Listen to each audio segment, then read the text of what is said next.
Aleluya. ¿Cuándo están el día de hoy gozosos de estar en este lugar? Amén. ¿Cuántos creen que Dios es bueno? Dios es misericordioso con todos nosotros. Nos sigue extendiendo su misericordia, su gracia, día con día. Amén. Para mí es una bendición estar aquí con ustedes. Es un honor, es un gozo, es una responsabilidad muy grande. Pero creo que Dios va a hablar a nuestras vidas hoy. Creo que quiere empezar a sacudirnos para levantarnos. Y creo que eso va a ocurrir hoy. Yo creo que el Espíritu Santo nos va a visitar. Yo creo que muchas personas van a ser saturadas por el Espíritu Santo el día de hoy, que mucha gente va a ser libre de muchas situaciones que está arrastrando hasta el día de hoy.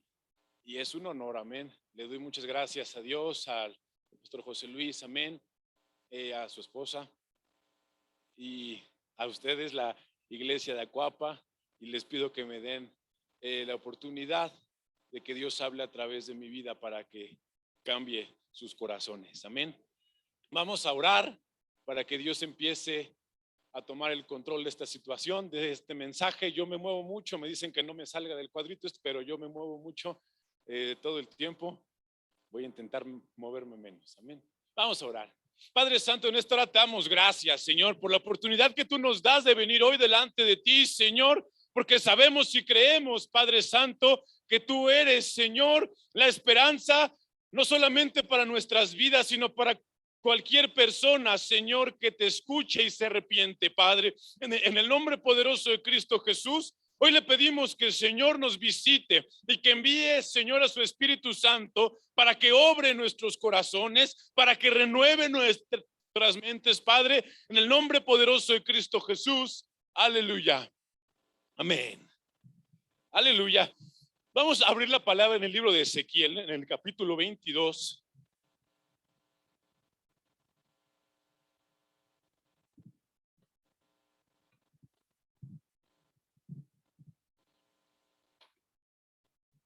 Amén.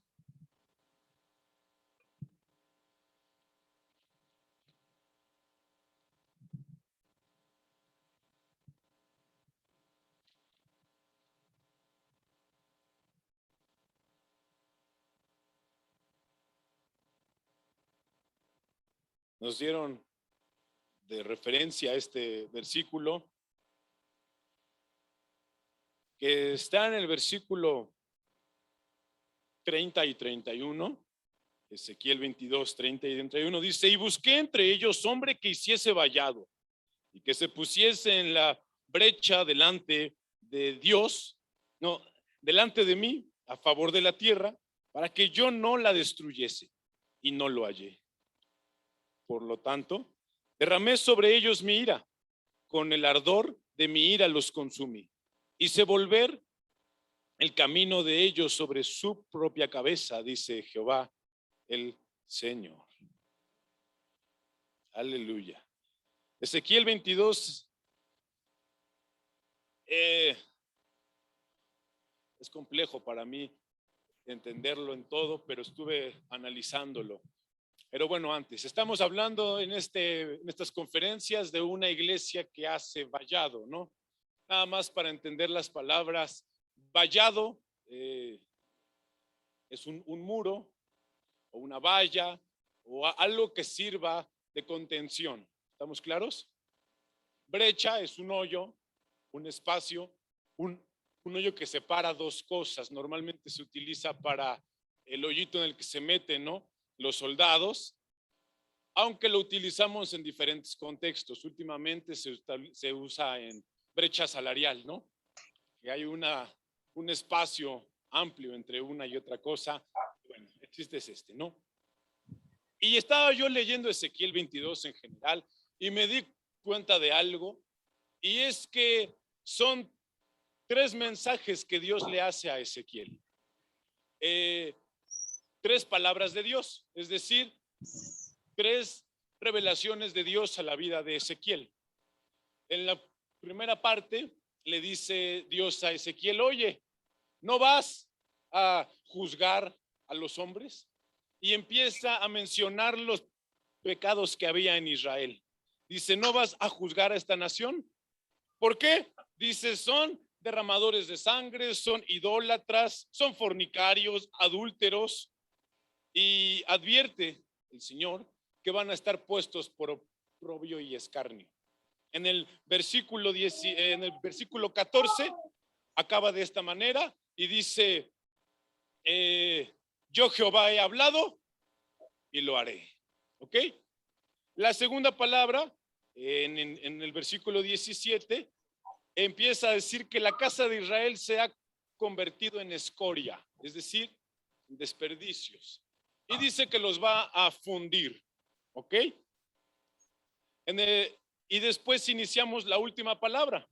En el verso 23 viene la otra palabra diciendo que les haga ver que tienen profetas falsos, sacerdotes que violan la ley, que los príncipes de su nación son lobos que arrebatan todo, y que en general las personas oprimían y le robaban al menesteroso, ¿ok?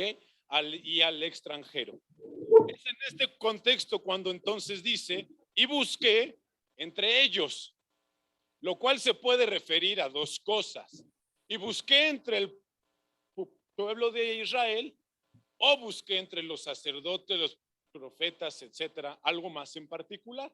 Sin embargo, ese no es el punto, porque dice, y busqué entre ellos quien pudiese ponerse delante de mí en favor de Israel. ¿Y qué dice? Y no hubo nadie. No encontré a nadie. Por consecuencia, y ahora me llama la atención porque habla en tiempo pasado.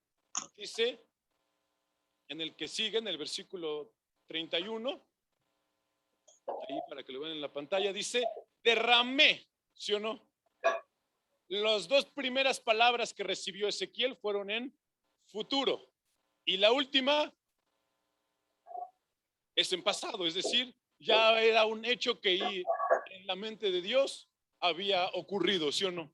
Dice, por tanto, derramé sobre ellos mi ira, con el ardor de mi ira los consumí, o los consumo, o los consumiré. Los consumí, ¿sí o no? Dice, volver el camino de ellos sobre su propia cabeza. Y bueno, sobre este mensaje, hoy quiero hablar de dos vertientes en particular. La primera pregunta, que para mí es muy importante, es, ¿quién habría podido estar en posibilidades de pararse delante de Dios en favor de una nación con las características que mencionamos?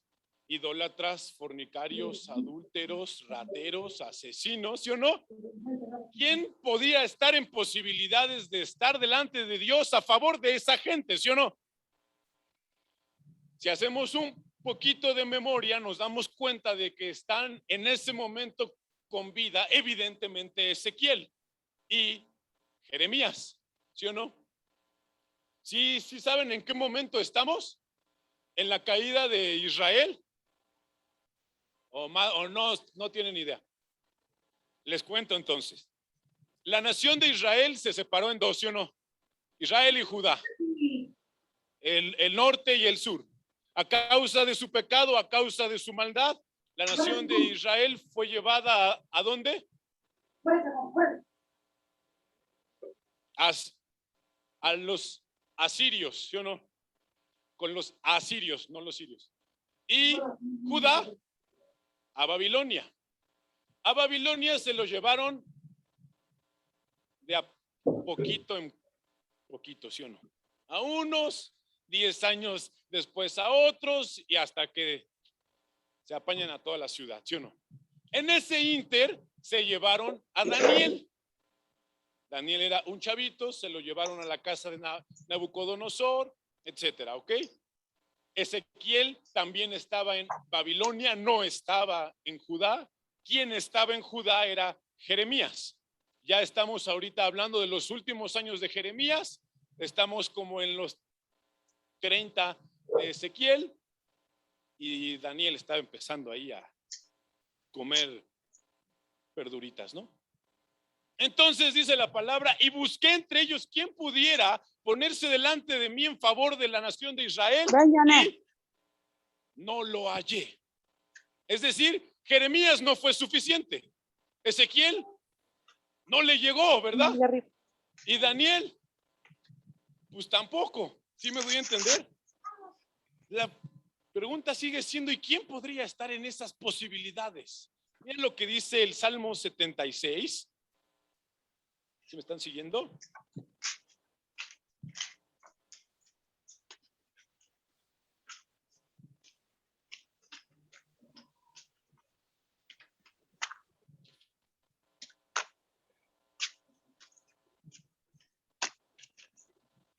En el versículo 7 dice, tú, temible eres tú.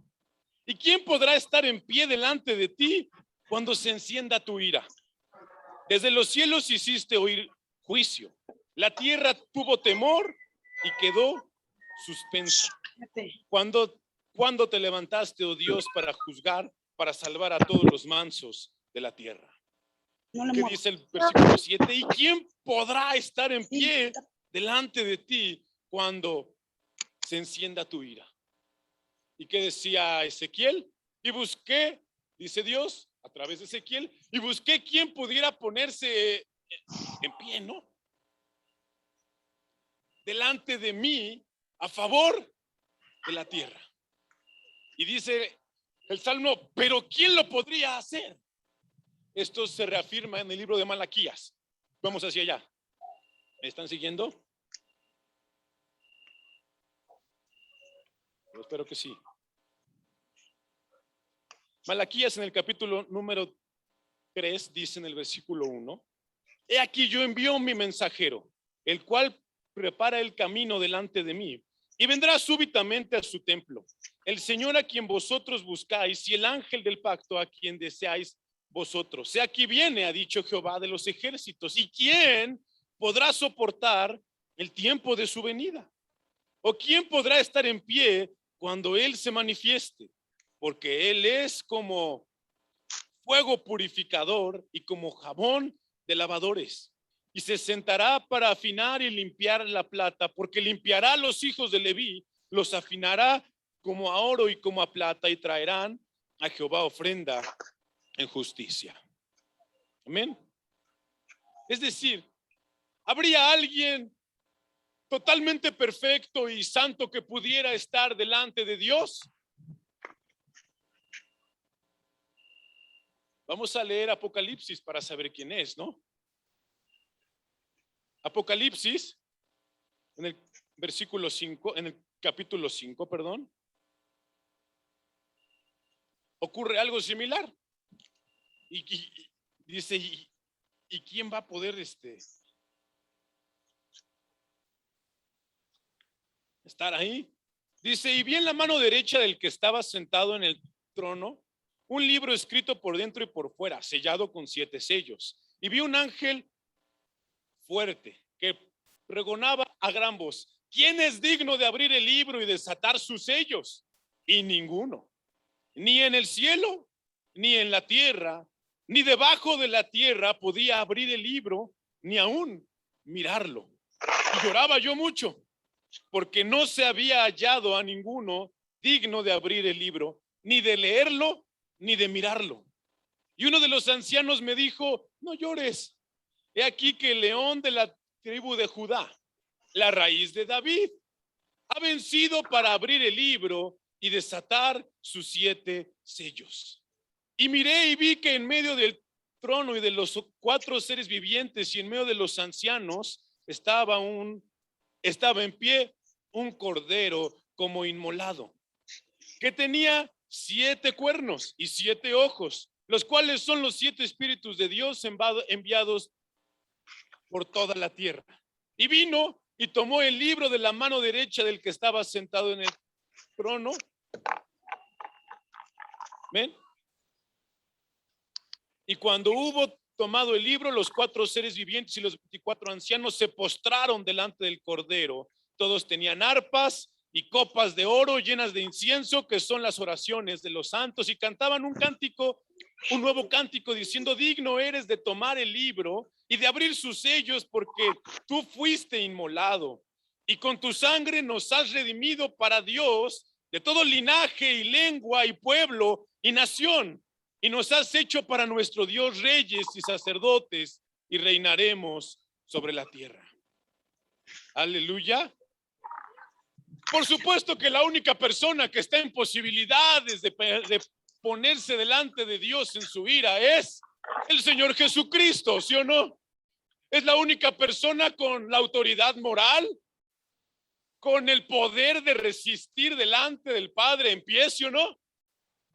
Y lo interesante de esta situación, o de lo que vamos hoy a hablar, es que nosotros decimos que queremos ser una iglesia que haga vallado y que se ponga en la brecha, ¿sí o no?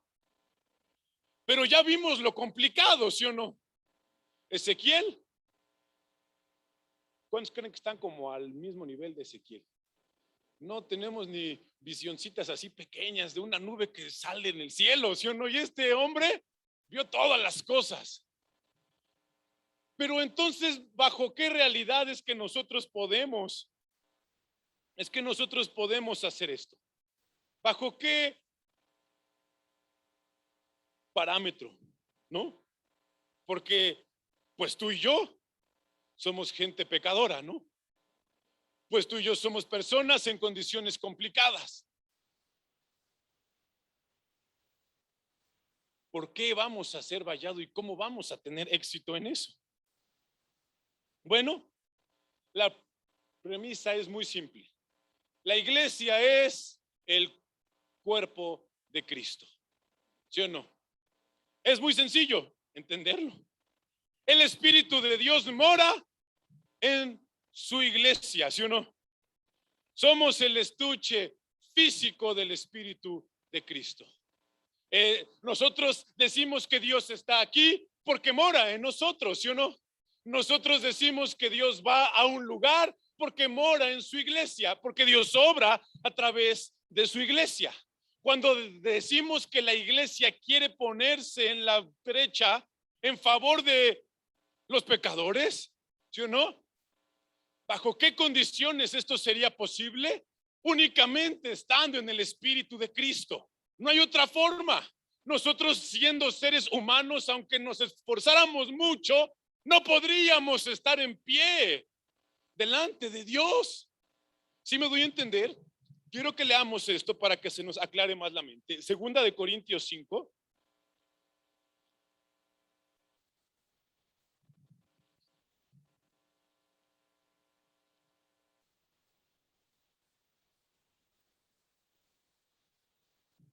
Dice en el versículo 18. ¿Están ahí? Bueno, desde el 17. De modo que si alguno está en Cristo, nueva criatura es, las cosas viejas pasaron y aquí todas son hechas nuevas. Y todo esto proviene de Dios, quien nos reconcilió consigo mismo por Cristo y nos dio el ministerio de la reconciliación. Que Dios estaba en Cristo reconciliando consigo al mundo, no tomándoles en cuenta a los hombres sus pecados, y nos encargó a nosotros. La palabra de la reconciliación, ojo aquí, así que somos embajadores en nombre de Cristo, como si Dios rogase por medio de nosotros. Os rogamos en nombre de Cristo, reconciliaos con Dios. Amén. Dice el versículo 20, y nosotros somos embajadores en nombre de Cristo, como si Dios, dice, rogase por medio de nosotros. Cuando decimos que somos la iglesia, nos referimos a que el Espíritu de Cristo mora en nosotros. Cuando decimos que somos la iglesia, no nos referimos a personas que se vienen a reunir junto con nosotros y que dicen amén, ¿sí o no? Hablamos de personas que tienen el Espíritu de Dios. Dice la palabra ahora en Juan 14, rápidamente, Juan 14.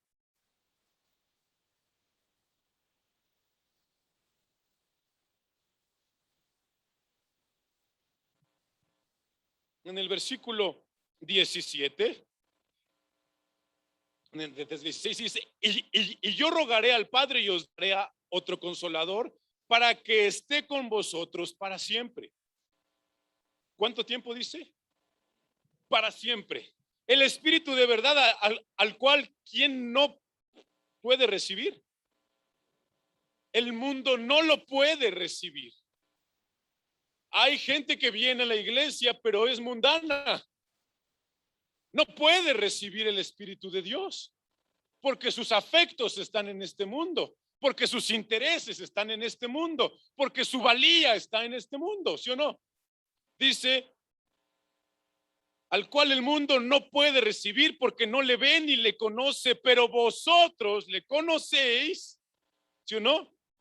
Porque mora con vosotros y estará en vosotros. Amén. ¿Bajo qué realidades que podemos ponernos delante de Dios airado? Bajo la realidad de que somos la iglesia de Cristo y que el Espíritu de Cristo mora en nosotros. Si no es así, yo no te recomiendo hacerlo. Amén. Si no es así el caso en tu vida, no es lo recomendable para ti. Y vamos a ver hoy por qué. Dios obra a través de su iglesia, ¿verdad? Tenemos su espíritu. Dios obra a través de personas sujetas a su voluntad. Dios obra a través de personas que tienen una comunión con Dios. Eso no quiere decir que van a la oración. Esto quiere decir que tienen algo que los une con Dios. Ahora vamos a leer esto. Efesios 5. Yo sé que habla de el matrimonio, pero no solamente habla del matrimonio. Efesios 5:24 dice, así que como la iglesia está sujeta a Cristo, así también las casadas estén a sus maridos en todos. Maridos, amad a vuestras mujeres, así como que Cristo amó a la iglesia y se entregó a sí mismo por ella, para santificarla, habiéndola purificado en el lavamiento de agua por la palabra, a fin de presentársela a sí mismo una iglesia gloriosa, no tuviese mancha ni arruga, ni cosa semejante, sino que fuese santa y sin mancha. Ahora entonces yo les digo que la iglesia es un grupo de personas que tienen una unión con Dios. ¿Y qué es lo que nos une con Dios? La santidad. Cuando decimos que el Espíritu Santo mora en nuestras vidas, cuando decimos que el Espíritu de Cristo mora en nuestras vidas, hablamos de santidad. ¿Sí me doy a entender con esto? Dios muestra su gloria a través de su santidad. Mira lo interesante de este versículo, a fin de presentársela a sí mismo una iglesia gloriosa. ¿En qué consiste que sea así? Que no tuviese mancha ni arruga ni cosa semejante, sino que fuese santa y sin mancha. ¿Sí me doy a entender? Mi hermano, Dios es santo, ¿sí o no? Y lo que Él quiere es que participemos de su naturaleza. Su naturaleza es santa. Él quiere que tú y yo seamos santos. De hecho, dice la palabra que Jesucristo muere por su iglesia para que seamos santos. El objetivo de la salvación, ojo con esto, el objetivo de la muerte de Cristo, si lo reducimos hasta su máxima expresión, es que seamos santos. Porque sin santidad no podemos tener una relación con Dios. Dios vino a salvarnos, Dios vino a limpiarnos del pecado, Dios vino a restaurarnos, pero no solamente para que seamos felices, sino para que seamos santos. Porque si no hay santidad, no podemos tener una relación con Dios. Porque sin santidad nadie verá al Señor. Porque la santidad es lo que nos hace hijos de Dios. Se supone que somos los santos. ¿Por qué somos los santos? No porque se nos ocurrió, sino porque si el Espíritu Santo mora en nosotros, somos santos. ¿Sí me doy a entender, mis hermanos, con esto? Entonces, hoy estamos hablando de que vamos a ser vallados, ¿sí o no? ¿Delante de quién? De Dios. Ojo, el vallado es delante de Dios. Y qué interesante es ese concepto. Ahorita lo vamos a ver. ¿Y cómo lo podemos hacer? Número uno, solamente en el Espíritu de Cristo, solamente unidos a Cristo. ¿Y cómo es que se realiza? A través de la santidad. La gloria de Dios se ve a través de la santidad. ¿A qué me refiero con esto? Todos los milagros de Dios ocurren. ¿En qué intención? En la de restaurar a las personas, ¿sí o no? De librarlos del pecado, de librarlos de la situación en la que están atadas por Satanás, ¿sí o no? La santidad refleja la gloria de Dios, mueve la gloria de Dios. Y es que ciertamente cuando nosotros miramos al mundo pecador, no queremos verlos con compasión. Cuando miramos a el movimiento que hay, del feminismo, de los abortistas, de las leyes que se están haciendo, de los homosexuales, de los rateros, de los asesinos, la gente dice, Señor, ¿y por qué me pondría en favor de estas personas? Precisamente lo que nos da la posibilidad de esa compasión y ese amor es el participar de la naturaleza de Dios, que es la santidad. Nadie, dice la palabra, ¿se acuerdan de lo que dice Jesucristo? Nadie daría su vida por un pecador. Pues con todo y alguno por un justo, y más o menos pues porque me cayó bien. Mas Dios muestra su amor para con nosotros en que siendo aún pecadores, Jesucristo dio su vida por nosotros. Eso no refleja solamente su amor, refleja su naturaleza. Su naturaleza es santa. No es posible que una persona quiera salir a hacer un evangelismo si su naturaleza no es santa, porque no hay un amor genuino por esas personas, porque no los miran con esos ojos de necesidad, si me doy a entender. Pero cuando el Espíritu Santo mora en nuestras vidas, no miramos con nuestros ojos, miramos con los ojos de nuestro Dios. ¿Y qué crees, mi hermano? Es muy lamentable, pero mucha gente no mira con los ojos de Dios. No tiene compasión, ni misericordia, ni amor. Le duele, le pesa hacer la obra de Dios. ¿Por qué? Porque necesita santidad. Porque la santidad es lo que nos eleva a Dios. Porque la santidad es lo que mueve la mano de Dios en nuestras vidas desde adentro hacia afuera. ¿Sí me doy a entender? Ahora, bueno, vamos a pensar en estos términos. No pienses en el asesino, en el violador, piensa en tu familia en conversa. Tú te puedes poner delante de Dios en favor de ellos. ¿Lo quisieras hacer? Porque cuando la consecuencia no la miramos con los violadores, sino con nuestra familia en conversa. ¿Cuántas personas aquí tienen madres inconversas? ¿Cuántos tienen un padre inconverso? Un tío, un hermano, que primo cercano o lo que sea. ¿Cuántas personas tienen a alguien inconverso? ¿No quisieras que Dios se detuviera? Señor, espera, yo voy a compartirle otra vez. Yo voy a seguir orando por esa persona, déjame ir otra vez. Pero dice la palabra, y busqué quien tuviera el Espíritu de Cristo y viviera en la santidad en este mundo. ¿Y qué crees? No lo hallé. Estamos aquí porque queremos que Dios nos halle, pero para que nos halle tenemos que estar en la misma situación en la que Él de santidad. Ahora, en la escritura de Ezequiel menciona que cuando no hubo nadie o no se encontró a nadie, entonces Dios ejecutó sentencia, ¿sí o no? Esto es interesante de explicar y quiero que me pongas mucha atención si quieres. El Señor actúa en favor de su pueblo, ¿sí o no?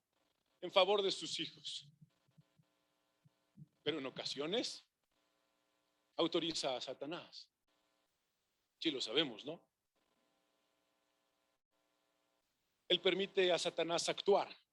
y esto refleja un acto de justicia, lo cual es bien interesante. ¿A qué me refiero? Dios ejecuta su juicio, pero a través de Satanás. ¿A qué me refiero?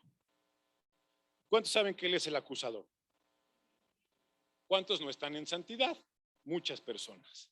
Toda la gente que no está en santidad está en consecuencia en pecado, ¿sí o no? Y Él es el acusador, ¿sí o no? ¿Y qué dice? Oye, ¿ya viste a este cuate? Ahora vamos a pensar en Israel. Ahí estaba Satanás. Dios, ¿vas a dejar que estos idólatras sigan siendo idólatras? ¿No que eres un Dios justo? ¿No que eres un Dios santo? Mira a estos de acá.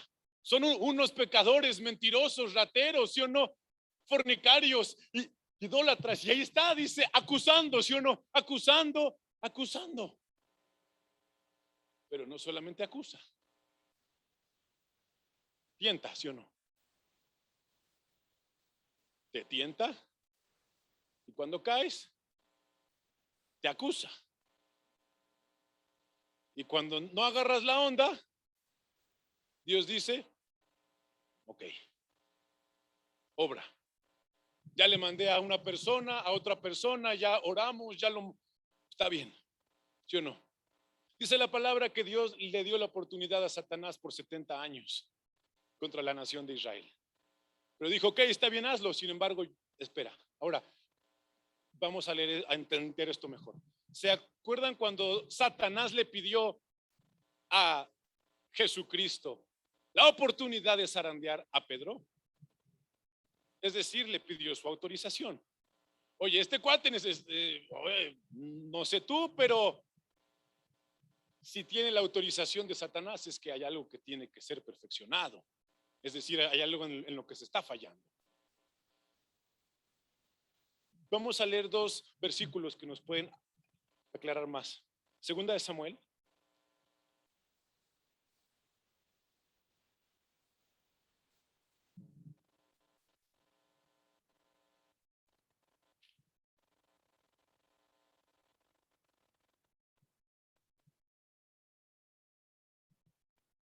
(24)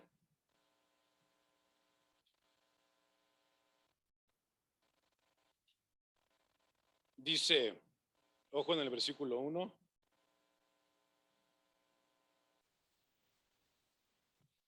Volvió a encenderse la ira de Jehová contra Israel e incitó a David contra ellos a que dijese, veas un censo de Israel y de Judá. Y dijo el rey a Joab, general del ejército que estaba con él, recorre ahora todas las tribus de Israel, desde Dan hasta Berseba, y haz un censo del pueblo para que yo sepa el número de la gente. Otra vez, versículo 1, volvió a encenderse ¿qué? La ira de ¿quién? De Jehová contra Israel e incitó a David, ¿sí o no? Ahora vamos a Primera de Crónicas.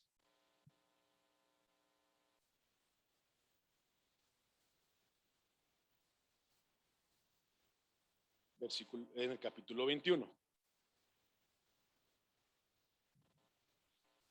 ¿Cómo dice? ¿Ya estamos ahí? ¿Sí o no?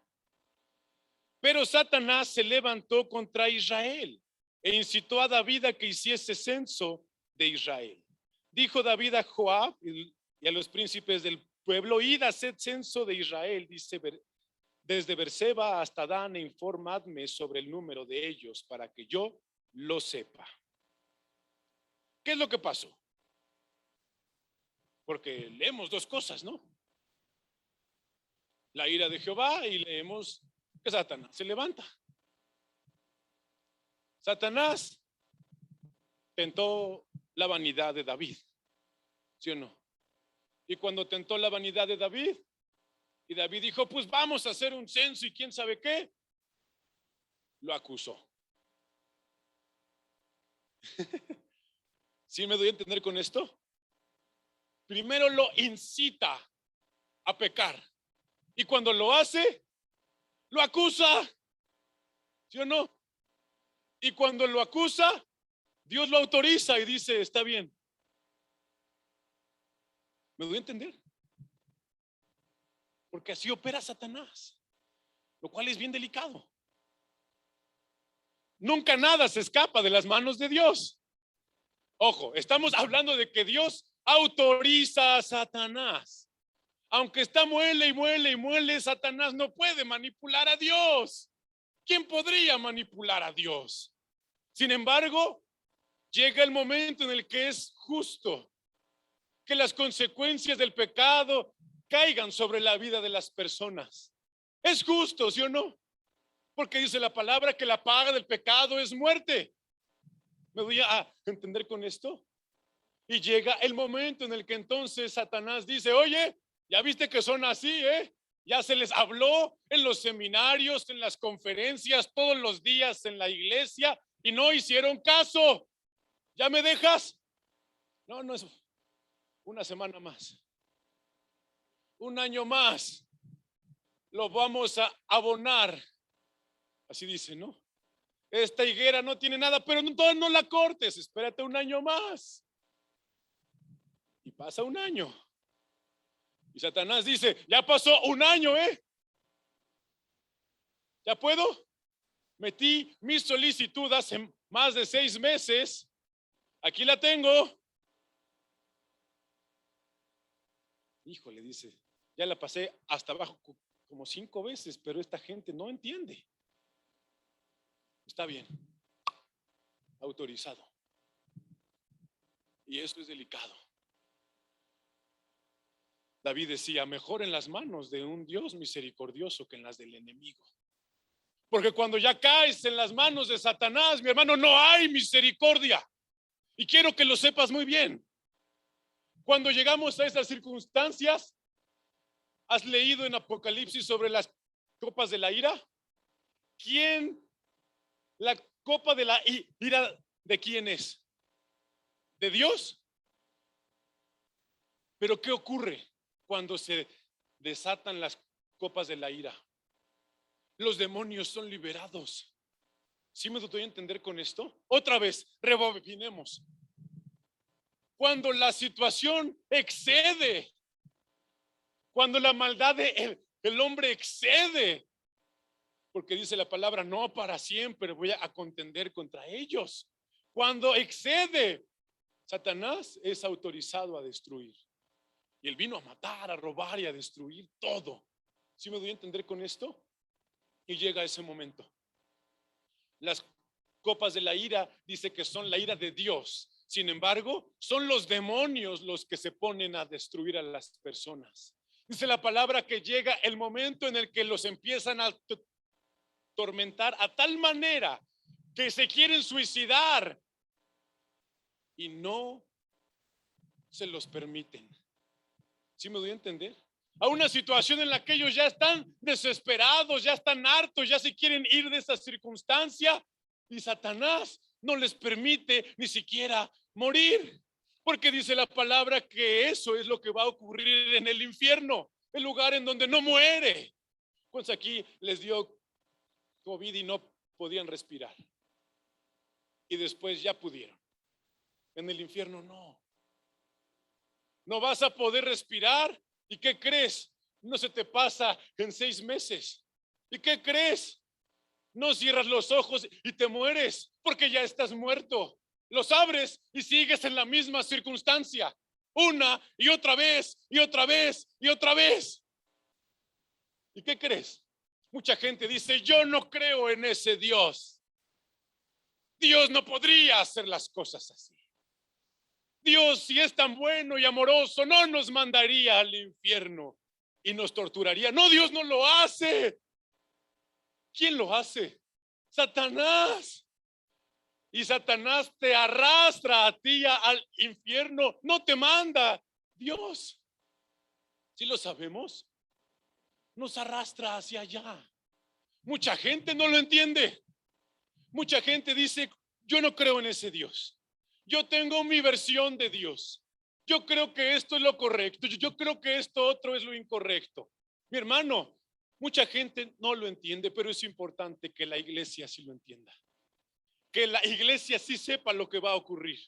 Porque llegará el momento en el que no es Dios el que va a destruir. Sería mejor estar en las manos de Dios porque Él tiene compasión. Pero llegará el momento en el que Satanás va a tener esa autorización.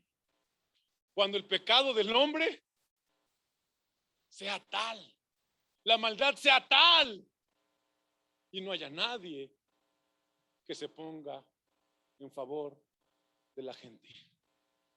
¿Cómo va a ocurrir esto? Cuando Jesucristo vino a este mundo, ¿sí o no? Él se puso en favor de toda la humanidad. ¿Sí me doy a entender con esto? ¿Y qué pasó con él? ¿Se murió? No. ¿Lo matamos, sí o no? Cuando la iglesia entienda, llena del Espíritu Santo y en la santidad, y actúe en favor de esas personas, va a iniciar la persecución. Y cuando inicie la persecución, viene el rapto. Y cuando ya no haya nadie que abogue en favor de la iglesia, no, perdón, en favor del mundo, ¿qué va a ocurrir? ¿Mande? Ya no hay salvación. Ya nadie, ya nada va a detener a Satanás. Dice que van a blasfemar contra Dios, pero ni por eso se van a arrepentir. ¿Sí me doy a entender con este mensaje, mis hermanos? Quiero solamente poner esto sobre la mesa. Yo creo que es bien importante. Van a compartirles muchos mensajes esta semana. Pero ¿qué crees? Tú te puedes parar sobre la brecha o alguien lo está haciendo a favor de ti porque sigues en pecado. Necesitas andar en Cristo Jesús.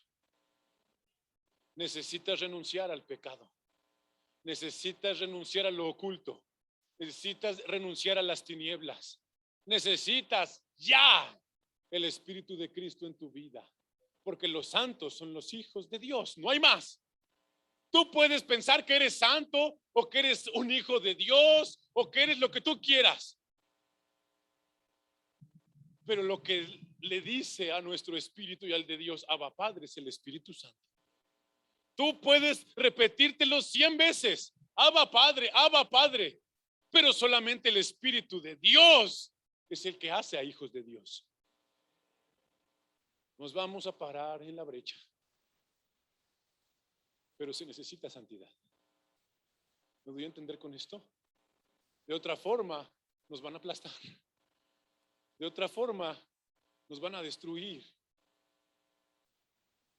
Si Ezequiel en su santidad no era, ni Jeremías, ni Daniel, solamente en la santidad de Cristo podemos hacerlo. ¿Me doy a entender? Y tienes que advertirle a la gente. Tienes que advertírselos. ¿Sabes qué? Sé salvo de esta perversa generación. Arrepiéntete, salte de este mundo. ¿Por qué? ¿Por qué, mi hermano? Porque ni te imaginas lo que va a ocurrir. Tú puedes estar, ay, ya ni modo, mi hijo no quiere. Ya ni modo, pues mi esposo no quiso. Ya ni modo, no, mi hermano. Satanás no se va a detener. Ni un solo segundo. ¿Sí me doy a entender? Si tu hijo está rebelde, no sé qué tienes que hacer, mi hermano. Ora, arrodíllate, haz lo que tengas que hacer. Porque si tú no estás ahí esperando, Dios va a autorizar a Satanás. Y su autorización es mortal. Y su autorización es lo peor que existe. ¿Sí me doy a entender? Te repito, ahí no se termina el dolor. Alguien se ha enfermado de algo así muy feo en sus pulmones, en su cuerpo, en sus rodillas, hartos de la situación, allá no acaba. ¿Sí me doy a entender? Así que sí, hay una razón para estar en la brecha, ¿sí o no?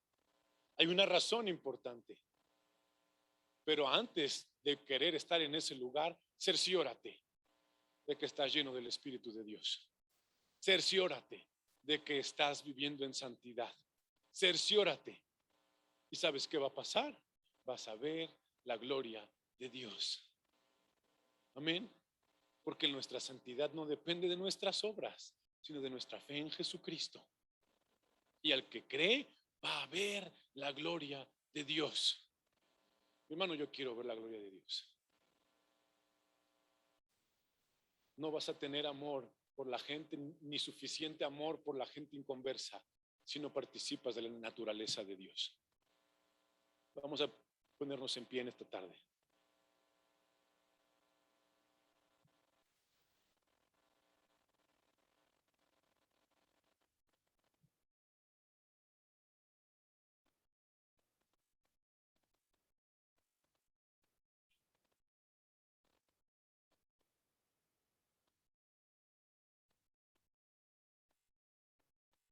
Mi hermano, tú sabes lo que dice la gente allá afuera, ¿sí o no? Creer en eso ya es muy tonto. Yo no creo que Dios sea así. Yo tengo mi versión personal de Dios y Él me deja hacer lo que quiera. ¿Qué crees que va a pasar? Si tú crees en Cristo, si tú crees en la palabra de Dios, si tú crees en el Evangelio de Dios, haz lo necesario, mi hermano. ¿Me doy a entender? No te mantengas pasivo. Y si tú, mi hermano, hoy estás aquí, o no sé si seamos hermanos, pero sigues viviendo en pecado, dando una apariencia, mi hermano, arrepiéntete. Te rogamos que te reconcilies con Dios. Te rogamos que te reconcilies con Cristo Jesús y que renuncies al pecado y que renuncies al mundo, porque el día de la ira de Dios está cerca, porque ese día no va a haber en dónde esconderse, ni todo el dinero del mundo te puede salvar de un demonio. No importa a dónde te escondas, no importa las medicinas, las vacunas que te pongas, cuando la ira de Dios venga, nada, nada, absolutamente nada te va a poder rescatar. Solamente si tienes la sangre de Cristo. Así como esos hombres en el Éxodo, ¿sí o no? Y pasó el ángel de la muerte. ¿Ángel de la muerte? Hay que pensar en eso, ¿sí o no? Y mataba, excepto los que tenían la sangre del cordero.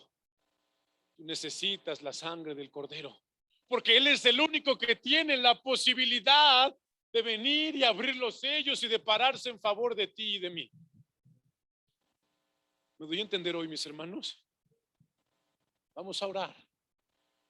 Y creo que tienes que orar. Y creo que tienes que orar fervientemente. Mi hermano, se llama salvación porque estás en un peligro muy grande. No solamente porque eras adúltero, ratero, fornicario, eso es lo de menos.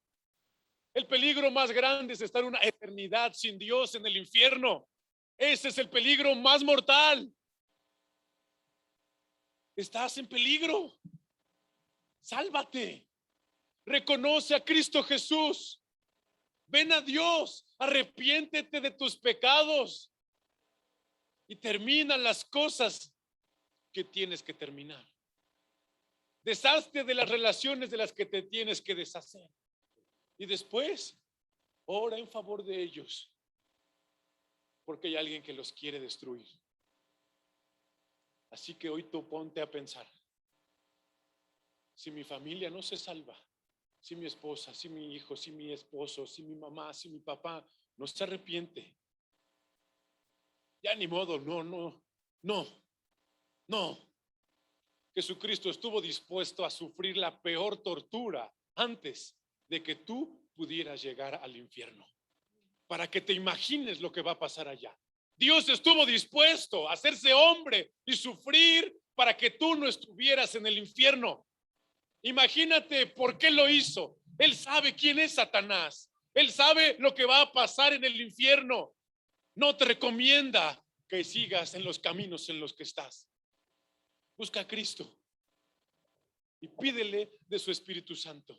Y santifícate cada día, dice el final de Apocalipsis 1. El que es santo, santifíquese todavía, porque el día está cerca.